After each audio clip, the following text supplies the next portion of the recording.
Salut à toi, bienvenue dans cette nouvelle douce letter, une douce letter en plein été. Et toujours en vidéo, j'adore ce petit rituel de te retrouver pour papoter dans ta boîte mail. Et tu sais que je suis une fille de rituel si tu me connais un petit peu, donc voilà, je ne déroge pas à la règle. Et aujourd'hui j'avais envie de te parler d'un sujet qui je pense va résonner pour toi, en tout cas je l'espère. Et j'espère que tu en tireras des tips, des façons de voir les choses qui pourront t'aider. Moi je suis en pleine rentrée, préparation de la rentrée en tout cas, parce qu'on est quand même qu'en août, mais je fais vraiment partie de la team anticipation, surtout pour les bonnes choses. Et j'ai envie de kiffer cette nouvelle année scolaire. Et du coup, autant anticiper. Je trouve que déjà la préparer, c'est déjà la kiffer. Donc voilà, moi je suis vraiment dans ce mood-là en ce moment. Et je pensais du coup aux activités que j'avais envie de faire cette année, que j'avais envie de vivre, et je bouillonnais un peu trop d'idées entre la danse-thérapie, la biodanza, le yoga, l'aquarelle, la course à pied, la méditation, les cercles de femmes, la broderie. Euh, que choisir, que prioriser? En réalité, je fais déjà presque tout dans cette liste, mais je ne m'accorde pas ces activités de façon régulière, toutes les semaines. Et toutes me nourrissent profondément, mais par parcimonie en tout cas. Et je suis pas régulière sur ces activités. Mais en fait, j'ai envie que ça change. J'ai envie de mettre un certain nombre de ces activités de façon très régulière dans ma vie. Et voilà, je faisais ce constat de bah oui, voilà, j'ai mon emploi du temps, j'ai ces activités-là, comment je les fais rentrer dans mon agenda, hein? Comment je prends du temps pour moi en fait. Et en fait, ce qui m'est venu et que j'ai dit tout haut, c'est bah à partir de maintenant, je m'aime assez pour m'accorder chaque jour une de ces activités qui me fait tant de bien. Quand je l'ai dit, je pensais surtout au yoga et à la course à pied. Je me dis qu'en alternance, ça peut vraiment le faire. Et voilà, et cette phrase que j'ai dit tout un peu pour dire je m'engage, en fait, je me suis vraiment dit, mais oui, mais en fait, tu t'engages là tout haut, mais en vrai, tu vas devoir te réengager chaque jour. Ça va pas juste être ce truc là que t'as dit aujourd'hui qui va s'ancrer, alors que franchement, quand je l'ai dit, ça venait vraiment de mes tripes, mais et je l'avais jamais formulé comme ça, conditionné à l'amour-propre. Voilà, je m'aime assez, donc je vais me le donner. Je considère que je suis quelqu'un qui s'aime en fait, qui... J'ai fait des choix dans ma vie où je me suis priorisée à plein d'endroits où je vois que les autres ne l'auraient pas fait. Et en fait, pourtant dans le quotidien, dans les petites choses du quotidien, ça se vérifie pas. Je me priorise pas, ou pas assez du moins, à mon goût. Chacun son curseur. Hein. Et en fait, tu sais pourquoi? J'ai pris conscience de ça il y a plusieurs mois déjà, mais en fait, toute ma famille, la société, et en fait même moi, hein, si je suis complètement honnête avec moi-même, puisque je suis aussi issue de cette société et de cette famille, je vis sous l'influence de tout ça, de tout ce qu'est ma famille, mon entourage et la société dans laquelle je baigne, toute son influence en fait, et j'apprends à me détacher de toute cette influence, mais en fait, ce qui se passe, c'est que tout cet univers dans lequel je baigne, et je pense que tu baignes aussi, est convaincu que par défaut, c'est à moi, la femme de la famille, que revient un nombre incalculable de trucs, de tâches du quotidien. Voilà. Est-ce que là, tu partages mon avis ou pas? Est-ce que tu avais déjà vu ça sous cet angle? En fait, que c'est vraiment par défaut, dans la tête de chacun, c'est toi qui vas faire. C'est toi qui vas aller faire les courses, c'est toi qui vas faire à bouffer si personne se bouge, c'est toi qui, quand les enfants vont dire « Ah, j'ai faim », dire « Bah oui, il va commencer à penser au repas ». Voilà, j'ai toute une liste comme ça, mais je trouve ça assez fou. D'autant plus fou que j'élève mes enfants vraiment en suivant les valeurs de la coopération. J'ai été éducatrice Montessori, donc pour moi, les enfants, très tôt, je les ai responsabilisés pour qu'ils puissent faire par eux-mêmes plein de choses du quotidien.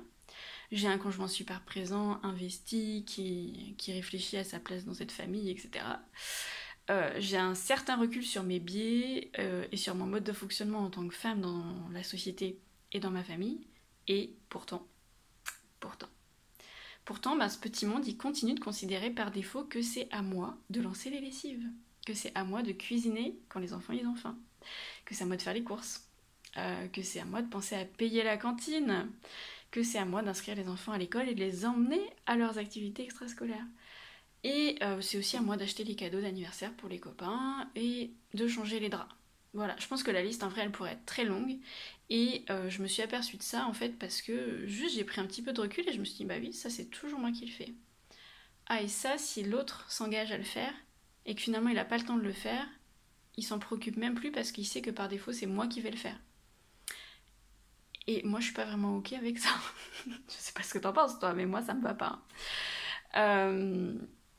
Et du coup j'ai pris par conséquent conscience que à chaque fois que je prends un temps pour moi, en fait je dois gravir toute la montagne de ces trucs que par défaut tout le monde pense que je devrais faire, toutes ces responsabilités inconscientes pour dévaler tranquillement la pente de l'autre côté du temps personnel, du temps juste pour moi. Et que du coup oui en fait mettre les choses qui me tiennent à cœur dans ma vie, c'est à chaque fois, encore aujourd'hui, gravir la montagne de toutes ces considérations là qui sont censés me revenir pour dire bah non je vais pas faire ça, non je laisse de côté ça, non je vais pas le faire, pour enfin me dire oui je peux prendre du temps pour moi. Je vous partage ça sans aucune colère contre ma famille ou même la société, je pense pas que la colère ça va grand chose dans ce cas-là, mais ce sont des sujets dont on parle dans mon couple, voilà, et qui cessent d'évoluer et qu'on veut améliorer dans notre vie ensemble, mais ça me semble essentiel de prendre conscience que nous, les femmes, aussi féministes que nous sommes, nous vivons encore dans une société qui voit la femme à travers des stéréotypes réducteurs, comme la mère, la femme de, la bonne amie de. On est souvent mis, très très très souvent mis dans une posture de soin à l'autre. On a été éduqués pour prendre soin de l'autre, mais on nous a jamais éduqués à prendre soin de nous. Et il y a un truc important que je voulais te dire, c'est que... Enfin, je te partage ça parce que vraiment c'est hyper important que tu en prennes conscience si c'était pas déjà fait ou que ça remette de la conscience, ça valide cette prise de conscience. Parce que je trouve qu'il y a beaucoup de dérives dans le développement personnel où on va te dire il faut que tu y arrives, tout repose sur toi, si tu veux tu peux, la loi d'attraction, tu peux tout changer, sky is the limit, tout ça. Mais en vérité, non, on est des êtres limités et on vit dans une société faite de plein de limites. Voilà, il est évident qu'une femme noire dans cette société n'aura pas du tout les mêmes chances qu'une femme blanche dans cette société. Et encore moins qu'un homme blanc. Voilà. Donc, notre société est faite de limites. Et du coup, ça remet les choses à leur place. Oui, tu peux faire ta part pour améliorer ta vie, améliorer tes choses, mais il y a aussi tout ce contexte dans lequel tu vis, contre lesquels tu vas pas forcément pouvoir faire grand-chose.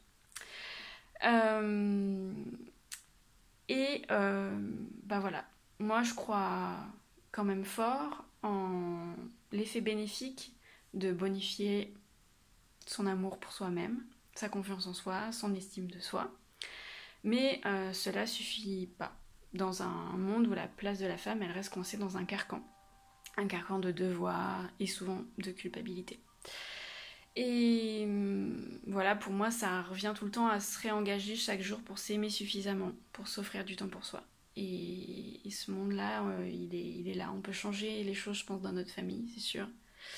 Mais on va pas changer la société et toutes les injonctions qui nous tombent dessus, qu'on le veuille ou non, consciemment ou inconsciemment. Et du coup, voilà, il faut sortir tes biscottos et affirmer régulièrement que les cases et les étiquettes dans lesquelles on te met inconsciemment, ça te convient pas. Et c'est une sorte de bataille, mais j'aime pas ce mot-là, j'aime pas du tout utiliser le jargon de la guerre pour tout ce qui est attrait au bien-être. Je trouve pas ça logique, mais je pense que c'est un vrai réengagement quotidien, de se dire ok, moi cette case-là j'en veux pas, cette étiquette-là de la bonne mère j'en veux pas, de la bonne épouse j'en veux pas, et j'ai envie de me construire moi-même avec mon identité, mon essence, et c'est vraiment ce que j'ai envie de t'offrir comme espace à travers le cercle des femmes multiples, où chaque mois, pendant 1 an, on va traverser, découvrir, se nourrir, revisiter un archétype féminin positif. Ces archétypes féminins positifs, ils me sont très chers, ils m'ont vraiment aidé à cheminer. Je pense que c'est aussi peut-être grâce à eux que je peux te faire cette vidéo aujourd'hui et te dire non mais c'est quoi ce délire? Moi j'en veux pas, j'en veux plus. J'ai envie de faire autrement. Et en fait les 13 archétypes que je te propose de découvrir au fil d'une année, ce sont pas des rôles supplémentaires à te coller, pas des étiquettes supplémentaires à te coller non plus. On n'en a pas besoin de plus, franchement. La seule qu'on devrait pouvoir se coller sur le fond, c'est limite notre prénom et encore. Être toi suffit. Ça serait une belle étiquette que je t'inviterais à coller sur toi. Être moi suffit. Peut-être que je ferai des t-shirts un jour. Mais je te propose de vraiment découvrir ces 13 archétypes au fil d'une année. Tout simplement parce que je les vois plutôt comme des lunettes spéciales que dès que tu chausses, en fait, elles te révèlent qui tu es vraiment. Elles te révèlent une nouvelle partie de toi, un nouveau potentiel qui est déjà en toi, des nouveaux pouvoirs que tu as déjà en toi. Elles te révèlent ta magie intérieure en quelque sorte.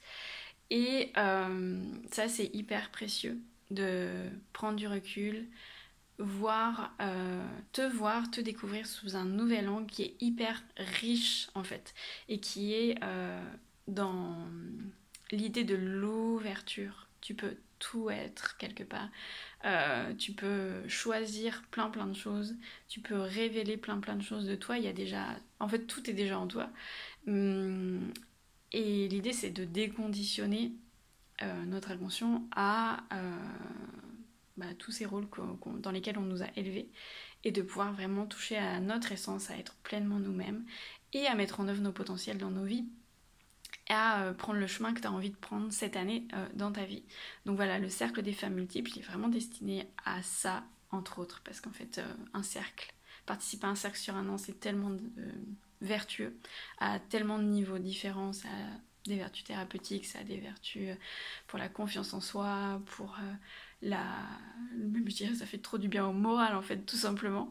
Ça permet de tisser des liens avec d'autres femmes qui sont souvent dans la même démarche que toi et en même temps très différentes et de voir comment elles aussi elles évoluent. C'est hyper inspirant. C'est un super cadeau que tu peux te faire.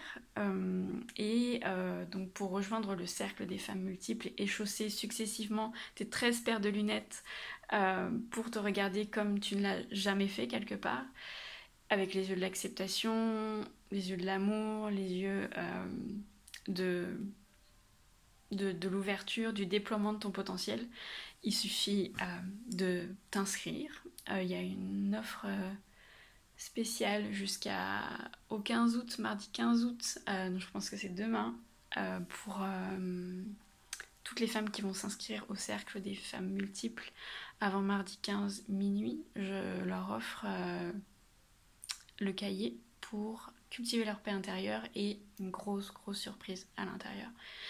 Donc voilà, si tu sens que c'est pour toi, viens nous rejoindre. Il y a juste 7 places et voilà, et je serai honorée de t'accompagner sur ce chemin, de retrouver qui tu es vraiment et de te défaire des carcans là et des étiquettes dont on n'a pas besoin. Voilà, je t'embrasse, je te souhaite une douce fin d'été et je te dis à très bientôt. Ciao!